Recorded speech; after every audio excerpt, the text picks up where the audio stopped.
Islam itu indah. Saking indahnya orang yang melihatnya ingin sekali masuk ke dalamnya. Maka jadi tanggung jawab kita umat Islam untuk menampilkan Islam yang indah itu. Karena orang lain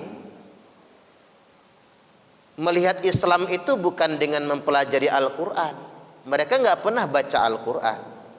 Tapi orang lain melihat Islam itu melihat kelakuan umat Islam. Betul nggak kira-kira? Maka kita punya tanggung jawab untuk menampilkan Islam yang indah itu. Rasulullah Shallallahu Alaihi Wasallam bersabda, Innallaha jamilun, yuhibbul jamal. Sesungguhnya Allah itu indah. Mungkin kalau bahasa kitanya Allah itu ganteng, cuma terlalu mensifati makhluk ya Bu. Itu ya nggak boleh. Nanti kita akidahnya jadi salah gitu. Namanya akidah mujassimah, menyerupakan Allah dengan makhluk. Itu nggak boleh. Itu namanya akidah mujassimah. Allah itu indah, yuhibbul jamal, dan Allah menyukai keindahan. Makanya ibu-ibu ini pakai baju itu bagian dari keindahan yang disukai Allah. Cobalah ibu-ibu kalau pengajian pakai bajunya lecek bau terasi. Kemudian cemong-cemong kayak tukang areng gitu. Tapi karena ibu-ibu pakai baju bersih gitu. Pakai bedak ya Bu ya? Pakai kan? Rasanya gimana kita kalau nggak bedakan? Ya boleh, karena itu bagian dari keindahan. Innallaha jamilun, yuhibbul jamal. Allah itu indah dan Allah suka dengan keindahan. Jadi kalau yang sangar-sangar, yang kasar-kasar, itu bukan Islam. Apalagi yang nyaci maki, bukan Islam. Apalagi teroris, bukan Islam. Islam nggak kayak gitu kok Bu. Kita ini harus mengklarifikasinya. Iyalah kalau ibu-ibu ini nggak terpengaruh yang kayak gitu. Anak-anak muda loh Bu, yang banyak terpengaruh itu kan anak-anak muda. Ngajinya kalau kata orang Lampung apa? MJ, mak jelas. Di mana dia ngaji nggak ketahuan, ngaji tertutup. Makanya antisipasi anak-anak muda itu. Jangan ngaji-ngaji yang mak jelas. Inti ajaran Islam itu bukan kekakuan, bukan. Karena kalau kita diajarin kaku-kaku bukan Islam itu. Kalau diajarin kasar-kasar bukan Islam. Apalagi dakwah isinya nyaci maki, bukan Islam. Apalagi sampai ngebom ya. Ini yang perlu saya tegaskan pada kesempatan kali ini. Apa Bu? Coba dilihat dulu, tengok dulu. Takutnya jenggut-jenggutan. Enggak ya Bu. Allah Subhanahu wa taala telah berfirman, "Fa bima rahmatim minallahi lintalahum walau kunta faddan ghalidhal qalbi lang faddu min haulik." Fa bima rahmatim minallah, dan dikarenakan disebabkan rahmat dari Allah, lintalahum, engkau bersikap lemah lembut atas mereka. Jadi Nabi itu ngebawa Islamnya lemah lembut, dengan tutur kata yang sopan, dengan hati yang penuh kasih sayang. Mengapa Nabi bisa berlemah lembut, lisannya beradab, hatinya mulia dan baik, penuh kasih sayang? Fabima rahmatim minallah, karena rahmat dari Allah. Jadi kalau yang sangar-sangar nggak dapat rahmat berarti. Walau kunta faddan ghalidhal qalbi, seandainya engkau kasar, kata Allah, walau kunta faddan, engkau bersikap kasar, ghalidhal qalbi, hati keras.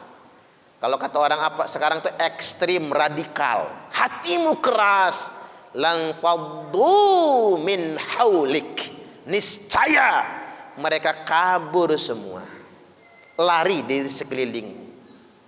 Ini surah Ali Imran ayat 159. Ibu-ibu bisa dibaca ulang. Jadi esensi nubuah, ajaran yang dibawa Nabi itu lemah lembut. Mulai sekarang Bu, kalau dengar ceramah, istri isinya maki-maki, udah tutup aja. Karena kita terpengaruh pada akhirnya, isinya marah-marah, jangan didukung. Karena ngapa? Rumus caci maki bukan rumus agama. La yaskhar qaumun min qaumin asa ayyakunu khairam minhum. Kan tidak boleh suatu kaum mencaci kaum yang lain, suku tertentu mencaci suku yang lain, kelompok tertentu menghina kelompok yang lain, seseorang menghina orang lain, karena yang dihina akan lebih baik daripada yang menghina.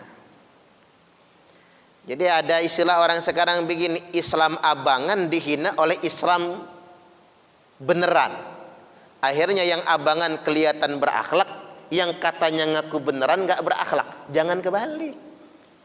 Karena Islam sebenarnya tidak berisi caci maki. Apalagi yang jadi teroris, maksud saya. Teroris itu sudah ada prediksinya, Bu. Sudah ada konfirmasi dari Nabi. Kata Nabi begini, saya khruju qaumun fi akhiriz zaman. Akan keluar sekelompok orang di akhir zaman. Al-ahdathul asnan. Usia mereka muda-muda. Jadi usianya muda-muda, Bu. Semangatnya membara. Karena ngelihat semangat dan jago beraninya kita tertipu. Sufahaul ahlam. Tapi mereka itu agamanya bodoh-bodoh. Kayaknya sih ngebela agama, tapi mereka bodoh tentang agama. Coba yang jadi teroris itu kan bukan alumni pondok pesantren, nggak bisa ngaji kitab kuning kayak gini. Kalau santri beneran, Bu, nggak bisa direkrut jadi teroris, nggak bisa. Kalau orang mendalami agama, karena dia alim. Teroris itu kayaknya Islam. Ya kalau cadarnya nggak tanggung-tanggung, walaupun bukan cadarnya yang salah ya, udah kayaknya Islami banget, jilbabnya aja nyengser di tanah, tapi dia sufaha, aslinya dia bodoh. Jangan tertipu oleh penampilannya yang kayaknya Islami, dia sufaha.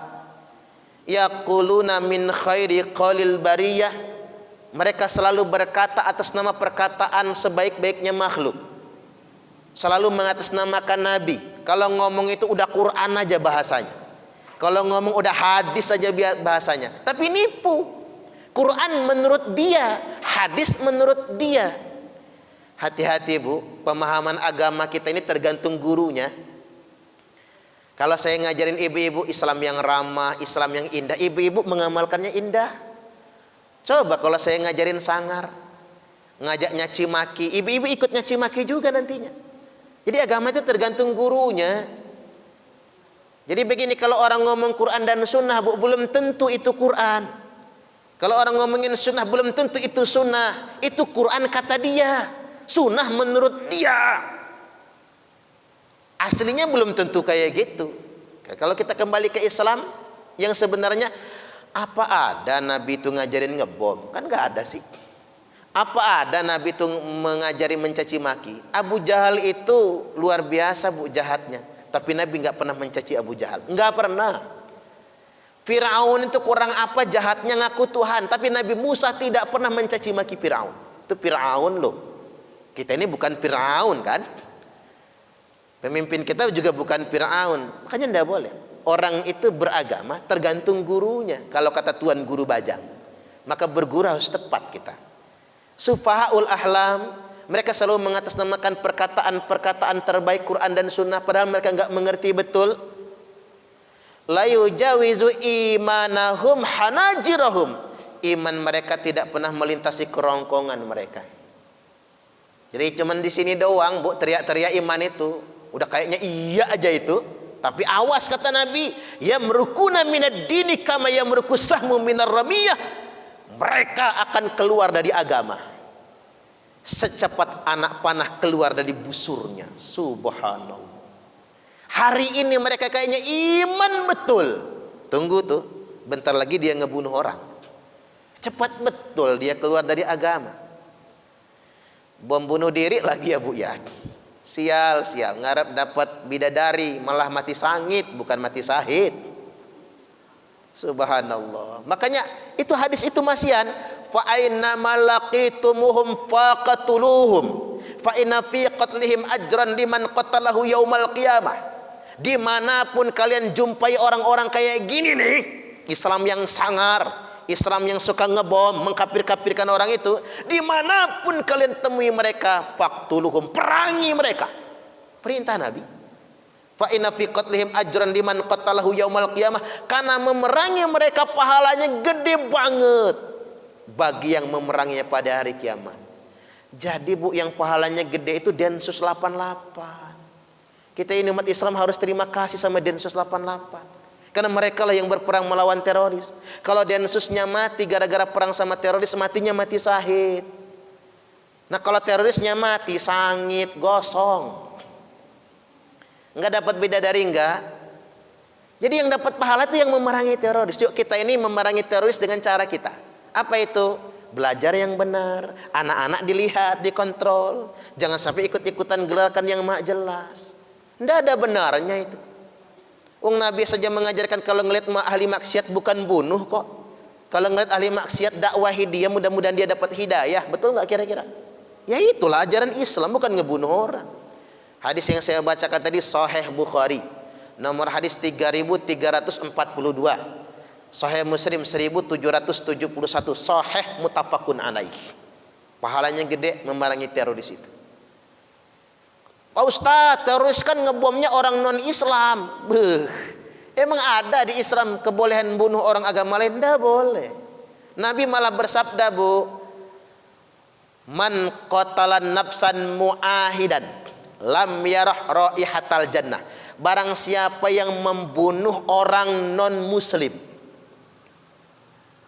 terserah apa agamanya, barang siapa yang membunuh orang non-muslim yang dia tetangga kita, saudara kita sesama anak bangsa, lam yarah raihatal jannah, maka dia tidak akan mendapatkan baunya surga.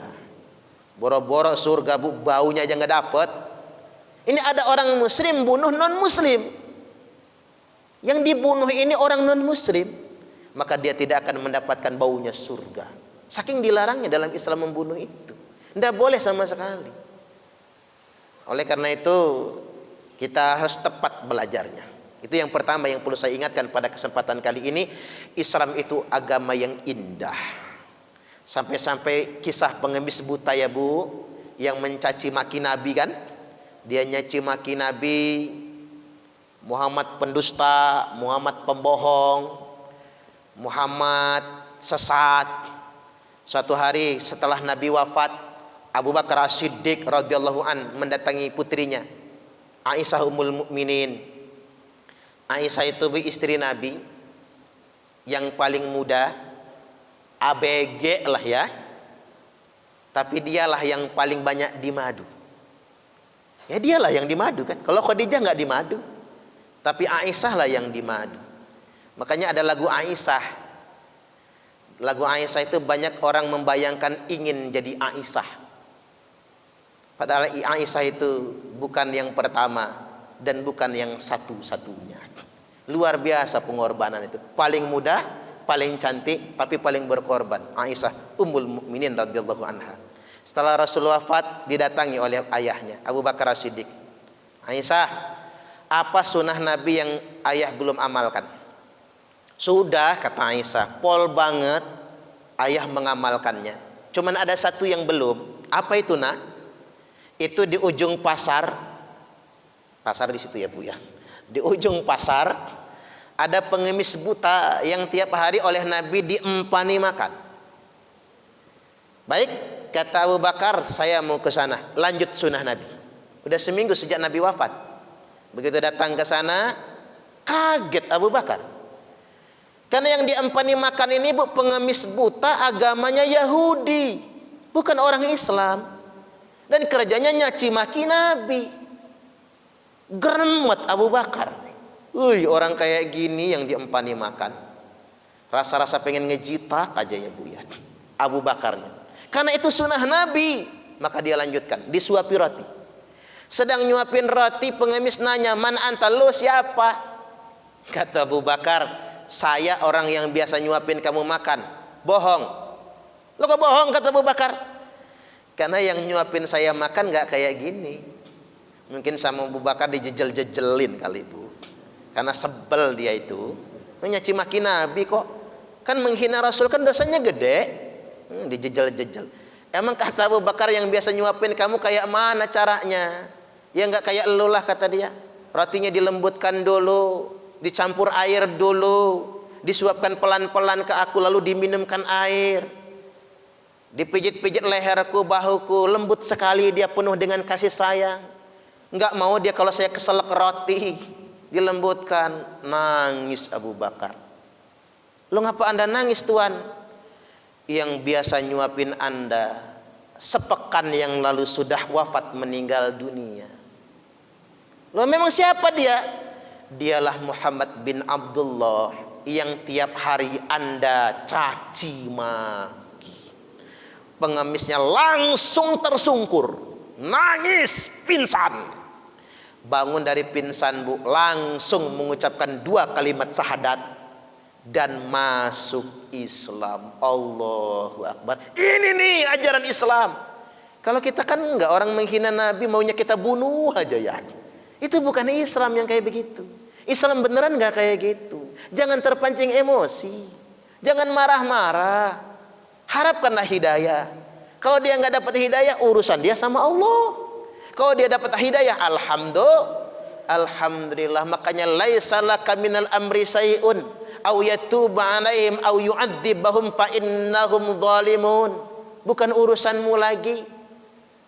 Apakah mereka mendapatkan hidayah, Allah terima taubatnya, lalu dapat hidayah, bagus. Ataukah mereka itu mendapatkan azab gara-gara mereka memang melampaui batas, urusan Allah, bukan urusan kita. Tugas kita dakwah, tampilkan Islam yang indah. Dia memang begini ya Bu, teroris ini merusak citra Islam. Nggak tahu siapa sih yang mendanai teroris itu ya. Kok bisa-bisanya mereka begitu? Yang jelas kita harus sepakat, Islam tidak membenarkan itu. Dan itu bukan ajaran Islam. Dan kita harus sepakat bersama-sama memerangi teroris. Dan teroris muncul bukan karena faktor sosial politik, bukan karena ketidakadilan, tapi teroris muncul karena pemahaman yang salah. Kalau ngaji kita di Aisyah kemarin, karena